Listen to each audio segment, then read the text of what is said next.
Hey, it's your favorite mindset coach, Marissa, and I am so grateful that you are here today to join me. So, whether you are listening on my podcast, Teach Your Mindset with Marissa E., or you are hanging out with me on my YouTube channel, teacher_mindset, you are going to get so much value. So, if you are a teacher, were a teacher, want to be a teacher, know a teacher, this is the podcast for you because what do we do here? We focus on helping teachers. That is the goal. I was a teacher. Now I'm a mindset coach for teachers.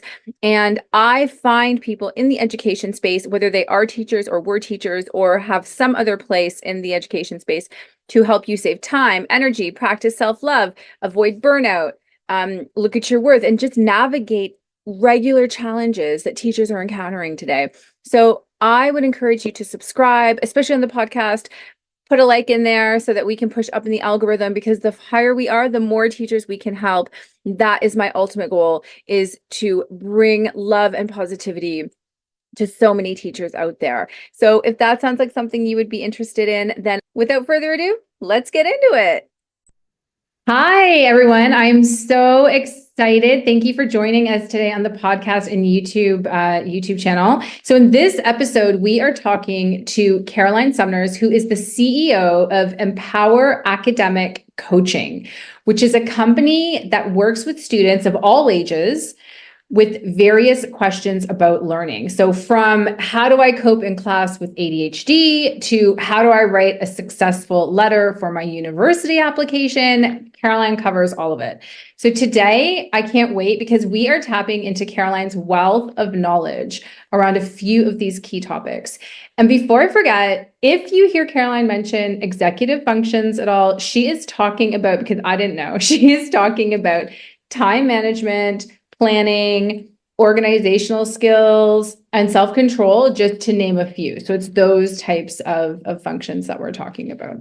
All right, Caroline, thank you so much for joining us. How are you today? I'm great. Thank you for having me.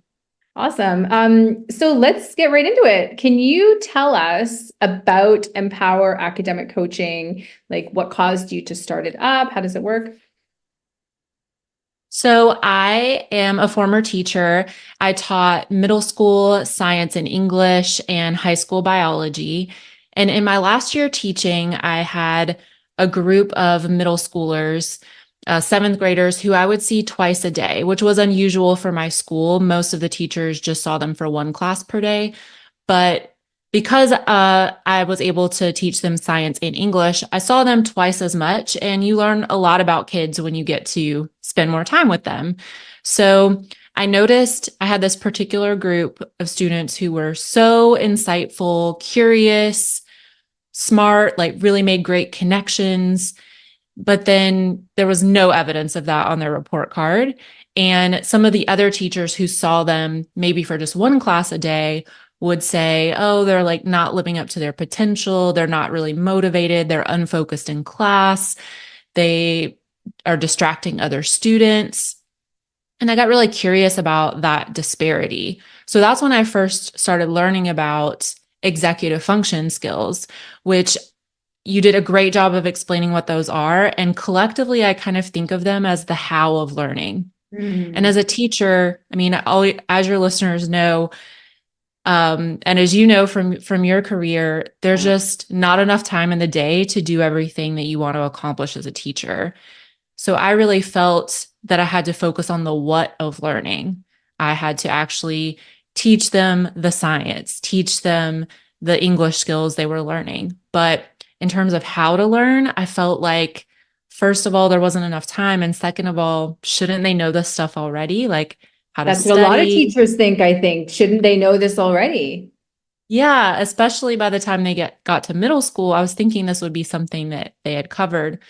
But I mean, maybe sometimes if you just happen to get a teacher who prioritizes that. Sure. But what I found, at least in my areas, there was no collective effort to teach those skills to students in a traditional school setting. So I decided, well, someone's got to teach them. Yeah. Let me try. And so a few of them would come into school in the mornings before class started. And I just started from the basics, things like let's put the week on the whiteboard and let's talk about all your classes, not just the ones you have with me. Okay, if you've got a math test coming up on Friday, what do you need to do Monday, Tuesday, Wednesday, and Thursday to help you go into Friday prepared and confident, ready to do your best? And breaking that down even further. So a lot of people would be like, well, yeah, you just have to study Yeah. for the test on Friday. But those kids didn't know what that meant. So sometimes that would mean, well, I don't know what to do, so I'm just not going to do it. Yeah. Or sometimes they would really put a lot of effort into it, but it would be ineffective techniques, like just reading over their math problems again.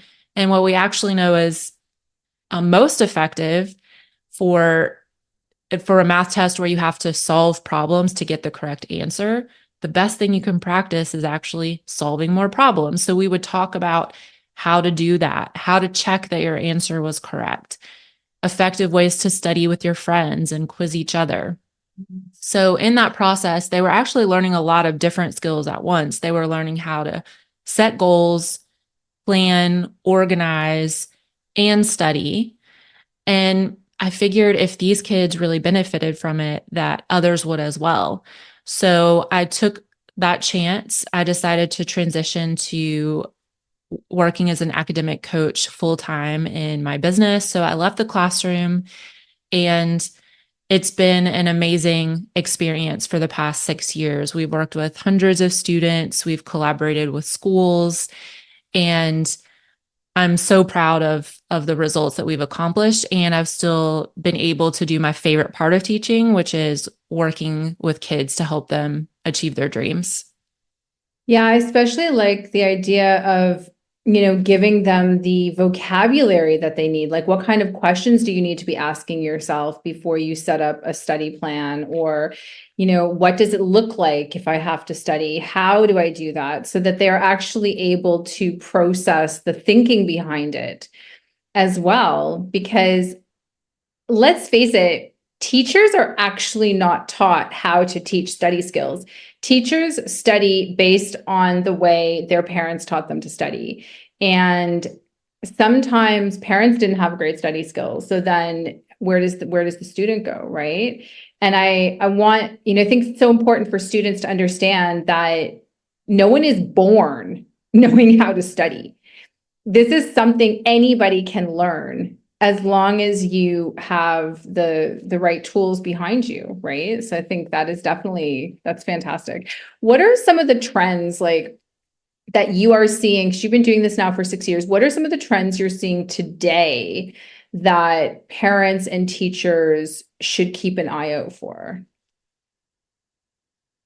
I think it won't be any surprise to your listeners that I see mental health and loneliness and anxiety as big concerns for especially young people today, but honestly, everyone. Mm. Um, so I think that teachers are uniquely equipped to help students with this because we are that additional person who's part of their village, who's not their parent. And so just connecting with kids can do so much to protect their mental health. There's a book that I love called Equity Centered Trauma Informed Education by Alex Chevron Vanette. And one thing that really stuck with me in that book is how it talks about that the number and quality of adult relationships that kids have has a really protective mental health effect. So we can be those adults for kids, helping them know that they do have someone that they can talk to. They don't have to suffer alone. They can be open with us about their challenges. Like you were just saying, some of those questions, they may seem simple and easy to us, but for a kid who's struggling in a class and who may feel like their teacher doesn't like them or they're never going to be good at this, that has a lot of impact on their identity. And if we can be there to help them process through those questions, that can do so much to helping them feel really connected and like people care. And people do. It's just about us really showing them that so that they have no question in their minds about that. I If, think sorry, go oh, go ahead. ahead. Oh no, I was just gonna say, like, if, with regards to mental health, if there isn't a, because I know there are a lot of schools, as far as I believe, that don't have counselors necessarily. So if a school is not equipped with counseling services, what advice, like, would you tell the parents sort of to just keep an eye on if you notice any shifts in the child's behavior? Would you look for a free counseling service, or just encourage them to talk to someone? Or what would you say in regards to kind of catching a mental health issue before it gets too bad? Yeah, I think those are all great ideas. And I think one really powerful tool that we have as adults is modeling. Mhm. So really like making sure that kids know that these conversations are okay to have so that they have some sort of frame of reference for, oh, my parent has talked to me about their own feelings, about stress and how they deal with it. I know that I could go to them if I wanted to talk to them about it. I think also helping kids think through all the resources they have. That's something I love to do with my own students because sometimes they'll say that they're maybe going through something and I'll ask, is that something you want to share? And they might say, no, I just wanted to let you know I'm going through something today. And I'll always ask, do you have someone that you can talk to about it? Okay. And if they don't, if then what we'll do is brainstorm together some different people in their life that they could go to.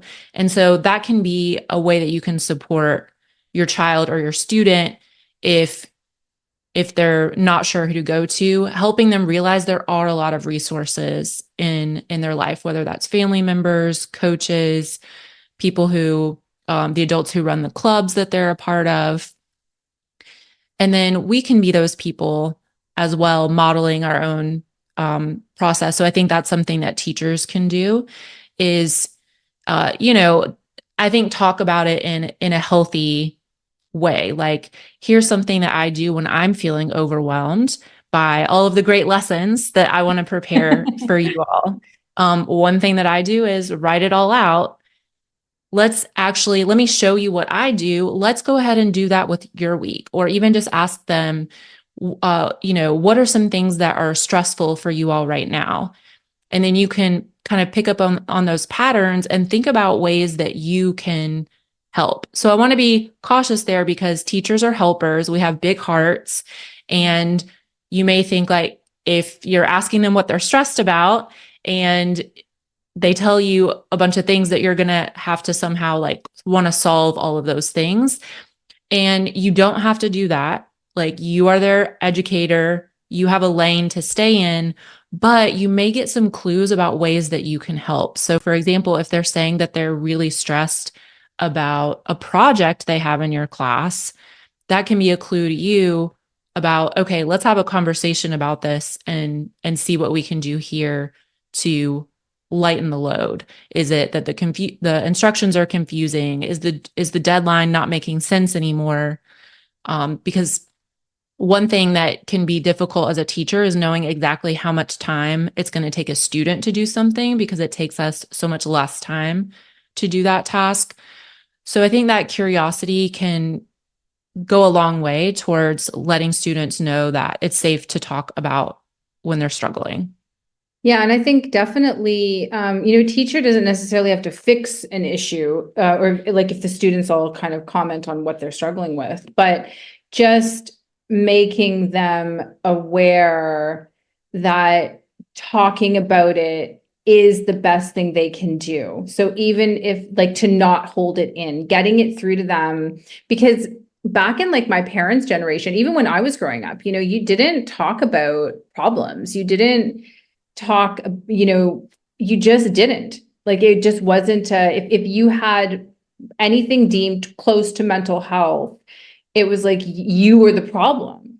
And I feel like at least now it's more open in terms of discussion. And I think just getting it through to students that no matter what is bothering you, talk to someone about it, because you need to get it out in order to start like the healing process, and especially if it's trauma based, right? So yeah, I definitely feel if the teacher does what you said, like just opens it up, just and says, this is what I do, if I'm highly stressed. I'm a big fan of also teaching the kids breath work, which I wish I had done more often. Did you ever do that in your when you were teaching, teach the kids like box breathing or any type of breath work?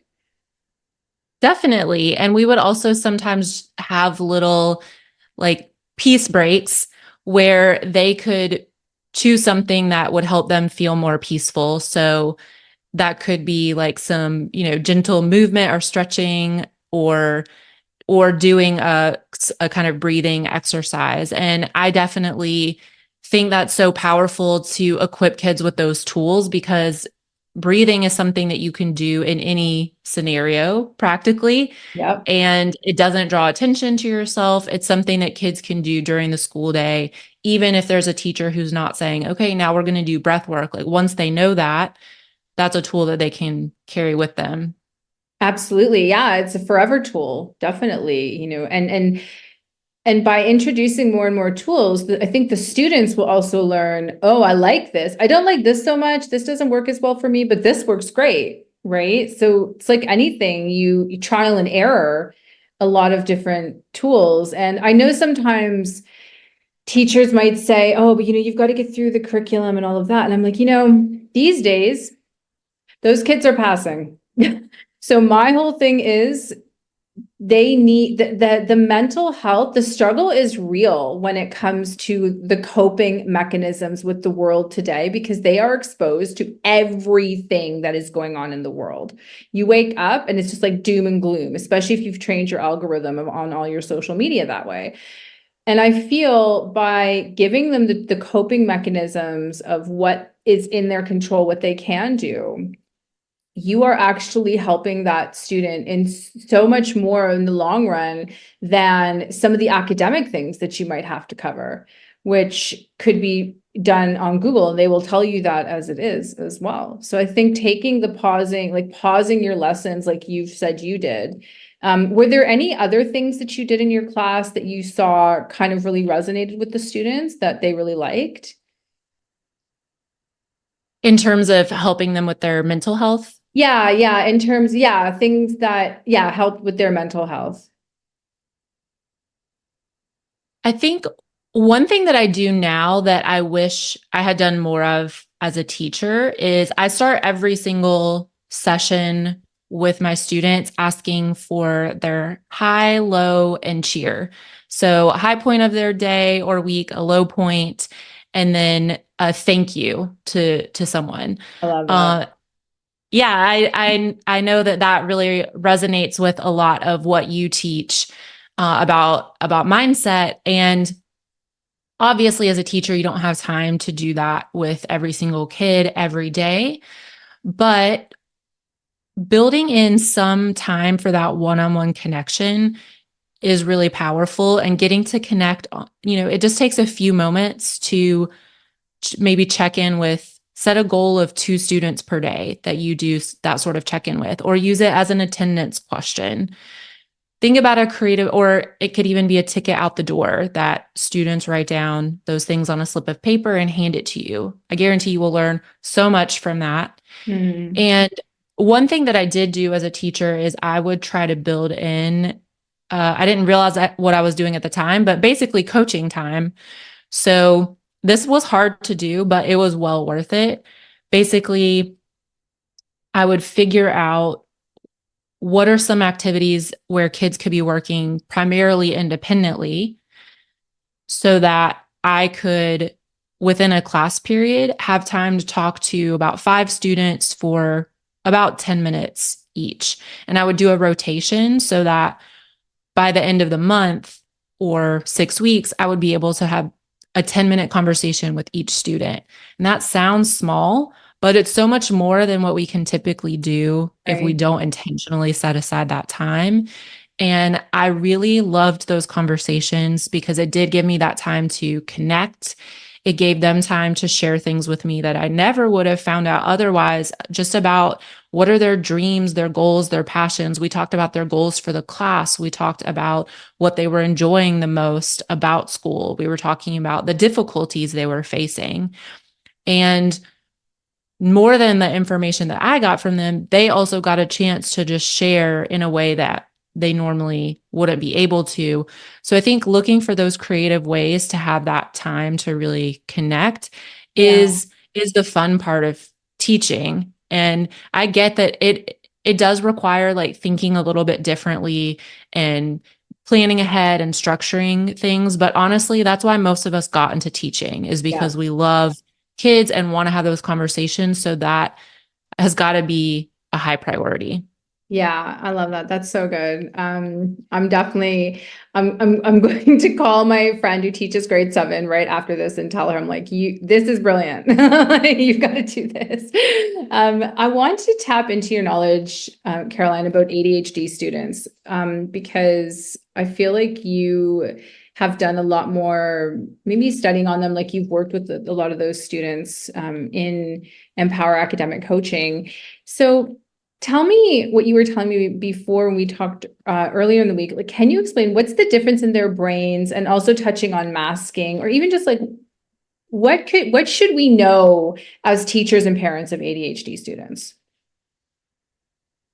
I think one of the most important things to know is that ADHD is a real brain difference, and it's not all negative. There's lots of positives that come with ADHD.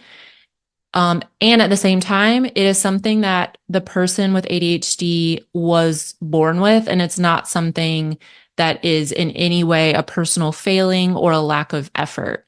So, a lot of the behaviors that we see from students with ADHD will lead to adults saying things like, oh, well, they're really unfocused. They never remember things.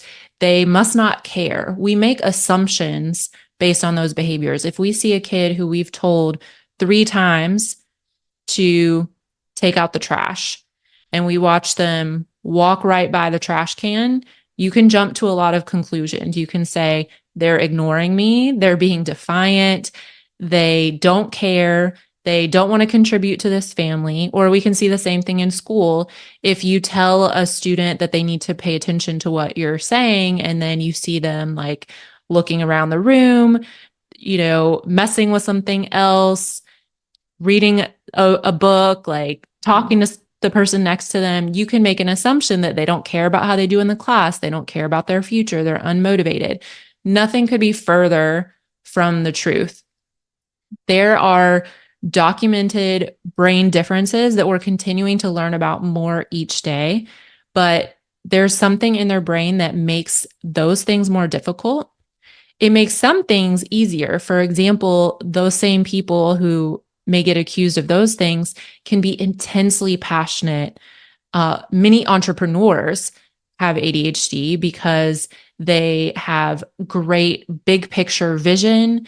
They have an incredible ability to hyper focus on an important task. So they're the people who can swoop in an emergency and be calm under pressure and totally take care of things. Like, I don't know the stats on this, but I would guess emergency room doctors, that a lot of them may have ADHD because they're the people you want on your side in an emergency.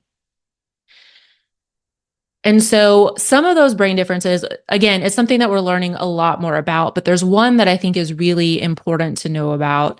So there's kind of 2 regions in the brain of different neurons that are connected. And one is called the task positive network. And I'm just going to call this the doer. Okay. So this is the part of your brain that is active when you are engaged in a task. So if you assign a student homework, they go sit at their desk, work on the homework, their task positive network, their doer is on. The other part is called the default mode network, because it's our default when we don't have a task. So I call this the dreamer. This is where we can kind of daydream, be creative. It's our mind wandering when we're not fully engaged in a task. And In a neurotypical brain, those things are opposite of each other. So when the doer is on, the dreamer is off. That's why you're able to get through a task without completely losing focus. Right. When the dreamer is on, the doer is off. So that's why, like, when you go for a walk or when you're in the shower, that's where you have your best ideas because your Right. task positive network isn't on. Makes sense. In the ADHD brain, those things are on at the same time. So when they're engaged in a task, there's a lot of fighting that has to happen for them to not get totally distracted because that dreamer side of the brain is also on. So it's not through a lack of effort that a student who needs to pay attention to a lecture is thinking about what they need to do that afternoon, or is remembering that they forgot their lunch that morning, or is noticing the ticking of the clock in the back and someone has gotten up to sharpen their pencil and they're watching that. And oh, I just realized my friend, I'm not sure if I'm going home with them today. Like, I need to check right now. That is just how their brain is wired, and something that they can certainly learn strategies to deal with, but it's not something we can be upset with them about or just expect them to muscle through. That also comes with benefits. So that is why ADHDers can be so creative and come up with solutions to problems that other people aren't considering. Right. Because if we're in a meeting trying to come up with a solution to a big problem, we are all probably in task positive mode if we're neurotypical, but an ADHDer can come in with that dreamer side of the brain also on and come up with something amazing. So I think at schools, and something that I try to do with my own students is we could really try to help them harness the power of that, the strength in that, and then help them with those more challenging aspects of ADHD. Is there anything, I know I'm going to ask you this kind of in a second, but one strategy, like even as a parent, that you would say, okay, try, this is something you would recommend if your child is ADHD? Like, is it like repeating instructions, or sort of, is there anything they can do to help them? Or strategies? It's more like strategies I'm looking for. Is there a strategy you might know? Well, I'm sure you know a lot, but one that you could tell us about? Definitely. And before strategies, I would even say my top strategy is for the other person. So that person may have ADHD too, because it has a strong genetic component. So if it runs in your family, but if you're neurotypical as well, I think the best thing to do is to go into it with that mindset of patience Hmm. and curiosity, because ADHD is something we're still learning so much about.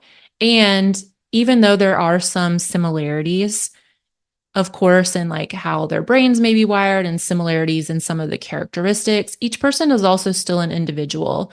So if this is your child, be educated about what ADHD is and what are some of the things you could look for and what are some of the strategies that have worked for others, but also acknowledge it's not a failure if you try a strategy with your child and it doesn't work. That just Right. means they're an individual. And one thing that you can do is have conversations with them, especially as they get older, to try to get closer to what are the unique things that work for them.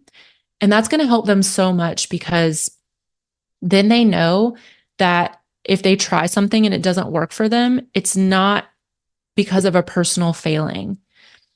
People, it's estimated that students with ADHD get about 20,000 more negative messages by age 12 than a student without. And this happens from a lifetime of being told, like, you just need to try harder. You just need to focus, like, sit still. What's wrong with you? You forgot your homework again. And it's like each of these is like a brick in what they call the wall of awful.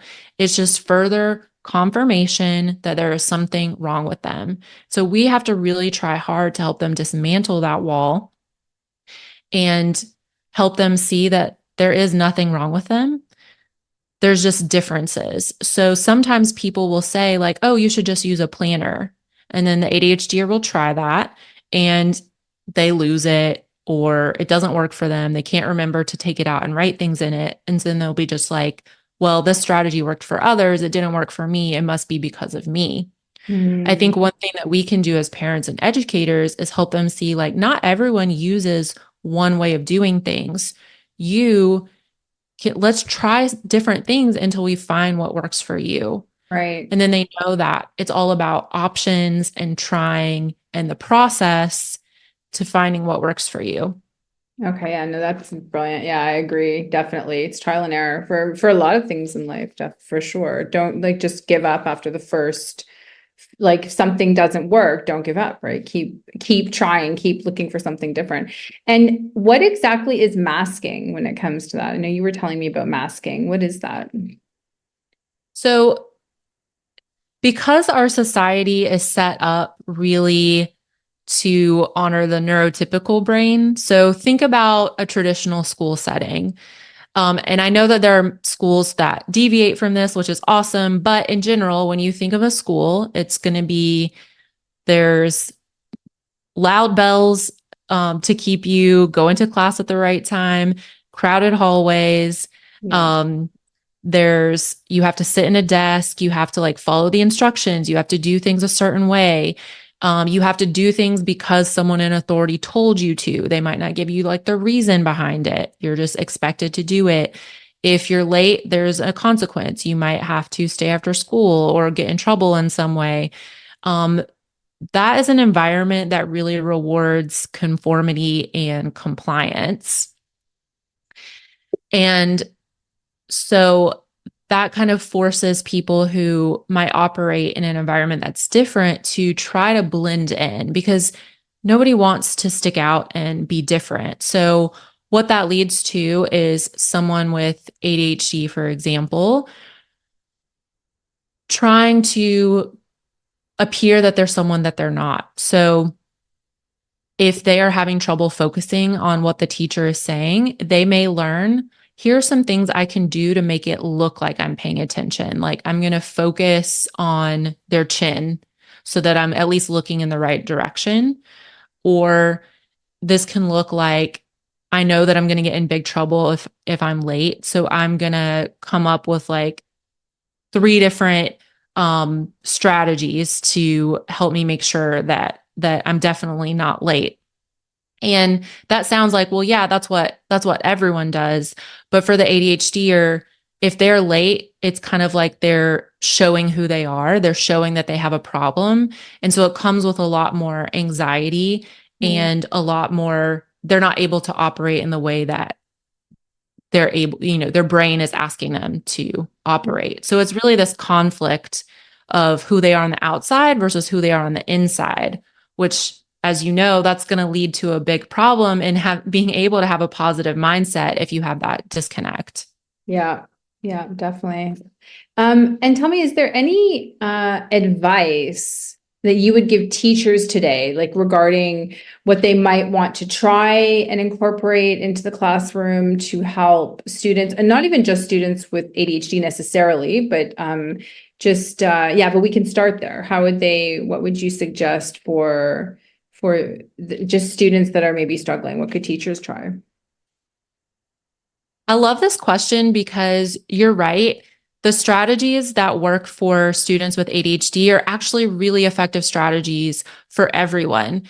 When we start by thinking about the people who are most negatively impacted by our default mode, when we address those things from the beginning, actually everyone thrives. So even if you don't have a class of ADHDers, incorporating these things will lead to better results for your students, which is what I love about them. Great. They're just super impactful. So, one is what we've talked about already to just really be positive and be that caring person in your student's life. And I already know that everyone listening is super caring and has a big heart for kids already. So I would just say to lean into that because I know how it can be to have so many competing demands on your day and know that you have to like fill out this form and make a meeting with this instructional coach and get ready for your evaluation and all of these things. Just remembering that that is your number one job is to be there for those students will help you to prioritize even a few small things that you can do to help really connect with them. I think another thing is to prioritize choice and chances to pursue interests.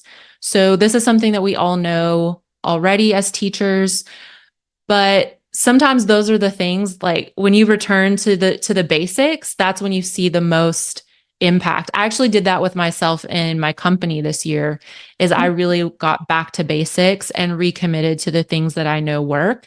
And it's it's incredible how much of a difference that can really make. So I would encourage you to go back to some of your favorite lessons and see what are the choices that I provide in terms of ways that students can learn, the the texts they can choose to read, or the way that they can present the information. Am I giving them enough choice in demonstrating how they've learned?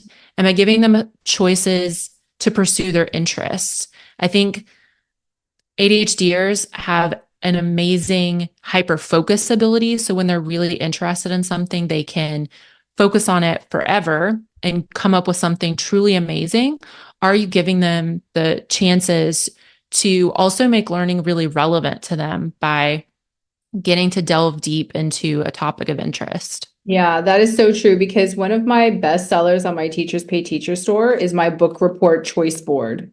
So it's like a digital board, but it has like 23 different ways the students can present a book that they're reading either together or separately, like if you're doing an individual book, because of exactly that, right? Not everybody can just write out their favorite piece and why and an opinion piece.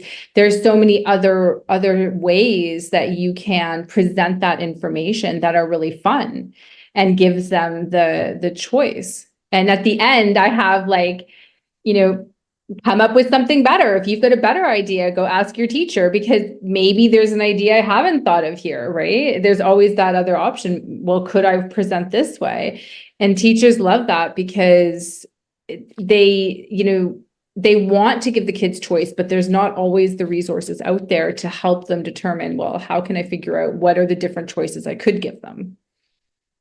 Absolutely. I love that. That sounds like such a neurodivergent affirming Yeah. activity. And I agree with you. It can be really overwhelming. Like you don't have to give choice on everything. That's not what I'm recommending.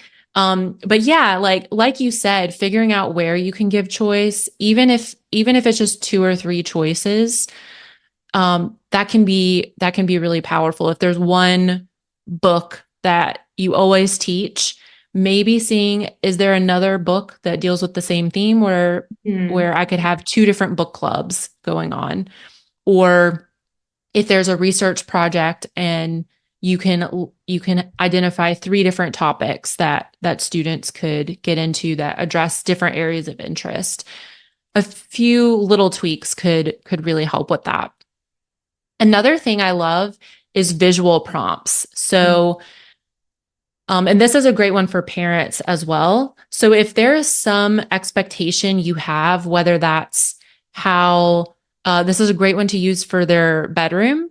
Okay. If you want their bedroom to look a certain way, one thing that can be challenging is if you go say clean your room, that's actually super vague. Let an ADHDer and a lot of kids actually would benefit from knowing that means I don't see anything on the floor except for the furniture. That means all of your clothes are on hangers and they're in the closet. That means your trash is in the trash can and then you empty it.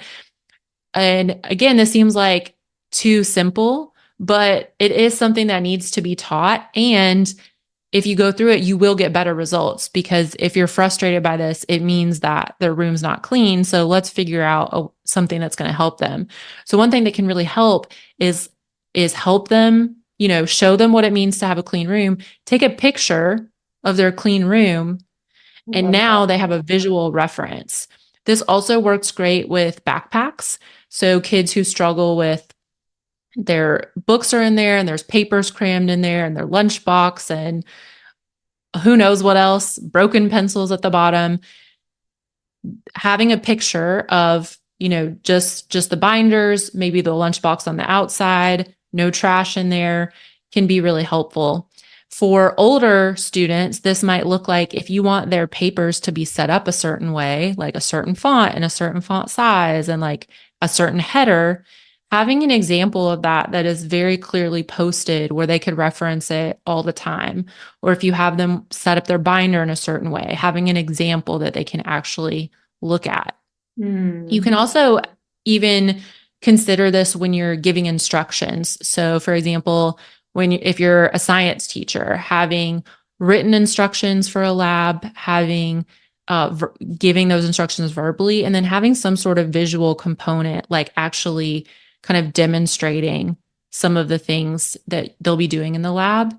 And yes, that takes a little bit more time up front. Take a video of yourself doing that, and then you can use it for as long as you use that lab year after year. And you can also show it to, if you're teaching the same class, take a video once and you can show that to your classes throughout the day. Absolutely. I think teachers underestimate the power of saving resources, like creating resources that can be used over and over again, especially videos. Videos is a really good one. If you are on Google Classroom, I mean, that is something you could just post on your Google Classroom and it's there all the time for the kids to look at. Or any visual pictures that you take can also be posted in your classroom and they can be there, year after year. So I do love the idea of the visual prompt. I think sometimes we do underestimate the power of a visual prompt. We're so used to a written prompt, or a verbal prompt that, yeah, I really, really like that idea. Awesome. All right, next. I think something that I have really loved using in my own coaching is to help students lean into their strengths as a way to help them with their struggles. So again, this works for anyone, but for a student with ADHD especially, they may say something like, oh, well, I'm just so disorganized. Like, there's no way I'll be organized. I can't do this. Right. Whenever I hear a student say, I can't do this, that's when I get really intrigued because I'm like, I'm going to figure out how you're going to become convinced that you can do this because I really believe that they can. So one of our students who was having an organization problem, we knew they were really into video games. There was this one video game they had where they actually had a very organized bin of tools. So like, it was very clear to them, like where each tool was, and it was set up in a way that made sense to them based on when they needed to use it. And that's highly organized. Yeah. So we talked about that, like, okay, how did you organize this? And when, we talked about them organizing it based on how often they use the things. Okay, cool. That's a clue that we're going to set up your desk at home or your locker at school based on how often you're using certain things. Let's put out things that you're going to be using all the time. Again, the neurotypical image of a functioning desk is probably something that doesn't have a lot on it. And it looks super clean, but it's okay if you want to have things on your desk as long as it's a system that works for you. So like clear boxes where people can easily see what's in them, maybe having some clear boxes of pencils and having their calculator out and having paper. That's all okay if that's what works for them. And then they can see that actually I can be organized when I do it based on the system that works for me. Yeah, no, that's true. Very true. And the last strategy that I really love is something that we've been talking about already, which is modeling and giving time in class to actually apply those skills. So things like if you want kids to put a paper in a certain place in their binder, actually leaving time for them to do that. leaving a little bit more time than you actually think is necessary for them to clip that into the right place in their binder. Because often as a teacher, I would sometimes realize like, oh no, the class has gotten away from me. We're having to rush to the next class. I'm like, Yeah. okay, put this in your binder. Some people are going to do that. And then some people are going to like stuff it down in their backpack and it's never going to be seen again. So just building in a little bit more time. Again, I hate to say it because as teachers, we don't have enough time.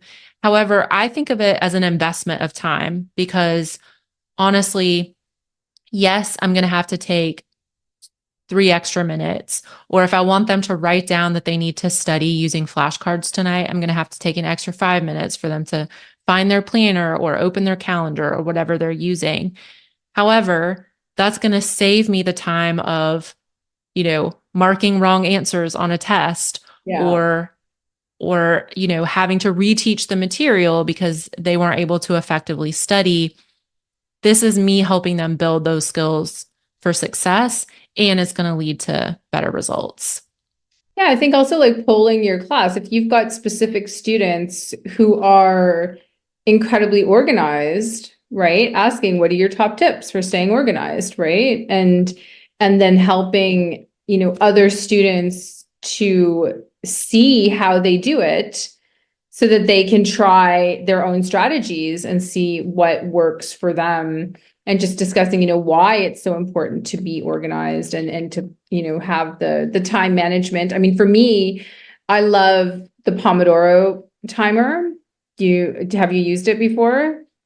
Yes, and that's actually a super effective method for ADHDers as well.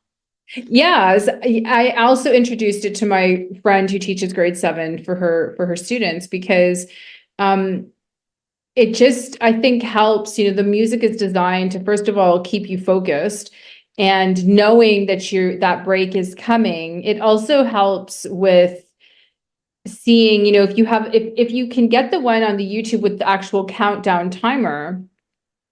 I think sometimes students don't really know what 10 minutes of time when you're working sort of looks like, or 25 minutes of time looks like. So by putting the timer on, I feel like it can keep kids focused on what they need to do. It's something to try anyways. It's definitely a strategy for sure.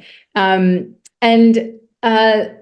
lastly, Caroline, how do you stay positive? Okay, because we're talking about positive mindset. And what advice would you give teachers today to help them shift their mindset into a more positive space? Because I know a lot of teachers are struggling for a variety of reasons. And I know it might be difficult for them to come into a positive space, but there are strategies they can also use. How do you stay positive, and what advice would you give them? So I know I'm going to share another favorite quote later, but a quote comes to mind for me, Okay. which is from Adrienne Marie Brown. And in one of my favorite books, Emergent Strategy, the quote is something like, who we are in the small scale is who we are in the large scale. So if I notice myself becoming frustrated or demoralized, one of the quickest ways to bring me back to center is to focus on being positive in super small ways. So that might be if I have my next session with a student of mine, I'm going to really focus on being super present with them and giving them my full energy in that first 5 minutes, really asking them how their day was, focusing on connecting with them. So if I could see this in teaching as if you're feeling overwhelmed because there's some big changes going on at your school, figuring out what can I do in my classroom to just keep things the same for right now and help people feel like that sense of continuity. And that might be starting your class the exact same way every day. Finding those small moments to create positivity. Like one thing that I would do is before each test, I would show my class a cute animal video, or if we didn't have time, maybe just like cute animal pictures. And it was such an instant mood boost for everyone. and helped It's alleviate a a good lot of the idea. stress I going love into the that. test. Wish I had done that. And for each person, it's going to be a little bit different, but maybe figure out like what are those little mood boosts for you and how can you incorporate them into your day? Think small because if I get too off track, like if I think about what school is like for most neurodivergent students each day, that's just depressing Yeah. because there are amazing teachers out there. There's also just a lot of cards stacked against these kids that makes school just not a fun place to be. And if I think about that, the enormity of the problem, then I'm not going to keep showing up and doing what I need to do. So, yes, I'm working with a small group of students right now. Our company, I have three other former teachers who work with me, and total right now we have about 85 clients. And if I think about 85 in the sea of how many millions of students who are impacted, that feels like a drop in the bucket. And Mhm. yet I know that by doing what I can to connect with these students and help them connect to their best selves, that's going to have a ripple effect Right. because who I am in the small scale is actually going to have a ripple effect to the large scale. When they become parents one day, they will have some of these strategies that they can pass on. When they're at school and they see another friend who maybe I don't work with Yep. or who doesn't have access to coaching, like they can share some of these strategies with them. So for teachers who are feeling like it's all too much, I would say like just really recommit to your classroom and that will have a ripple effect outward. Yeah, just remind yourself, I think every day that you are changing lives, every single day, and by you changing a life, other lives will be changed just through that ripple effect. You have to, yeah, sort of come back to your why and really try to look at what are you in control of and what are you not in control of? Is it worth frustrating yourself over something that is beyond your control, rather than focusing on something that will maybe bring you joy in the long run or in that moment, especially. So yeah, I love that. Thank you. Thank you so much for that. And just some final thoughts, Caroline. Are there any books that you recommend for personal or professional development? I love books, so absolutely. One that I already mentioned, equity centered trauma informed education, definitely pick that up. It's been so influential in my own practice. Powerful Teaching is another one I love. It's all about two really science backed strategies for students remembering information. Um, and what I love about that book is one of the authors is a current teacher, and the other one is a current professor who's actively teaching. Okay. So you've got a middle school teacher, college professor, and they really go behind like the neuroscience of learning and remembering information. And because they're teachers, the tips they have about how to infuse this in their classroom are really they're tested, and they're also not going to be like pie in the sky like Yeah, ideas that won't actually work in practice. right. So and they're also easy to implement. They've really tried to make it easy to implement. So I love that book. And then finally ADHD 2.0 Ooh, is a okay. great one if you want to delve more into learning about ADHD. It's written by um, one of the authors is not only a doctor but also has ADHD himself. So I love when you can learn from people who have the lived experience as well as the professional expertise. And so it's a great read. Well, thank you. Yeah, we're definitely going to put those in the show notes for sure. Do you have a favorite quote? I have a new favorite quote that I discovered recently. So I recently went to visit a great aunt of mine outside of Boston, Massachusetts, and Louisa May Alcott, the author of Little Women, Oh. her childhood home is there. And I was walking through the gift shop and I saw this quote that I initially did not like. But then Okay. when I learned the story behind it, now I love it. So the quote is hope and keep busy. And that's sometimes attributed to Louisa, but I think it's actually from her mom, Abigail. Okay. And the reason I didn't like it is because I thought keep busy. That seems like it's really emphasizing hustle culture, and I don't like that. But as I went through and watched the video and went through the rest of the museum, I realized it actually meant something a little different that is really in alignment with how I like to live my life. And essentially, what it means is hope, like stay optimistic Yep. and keep busy, like keep doing the work in a world that is not yet matching what you know it can be. So I think Oh, this is an awesome quote for teachers because I know many of us envision a different world, a more equitable world. We have to see our students go through things that really break our hearts. And yet we have to stay hopeful in the face of that and just keep doing what we know is going to create the world that we want to see. I love that. What a great quote. Oh, that's fantastic. And what three things, Caroline, are you grateful for today?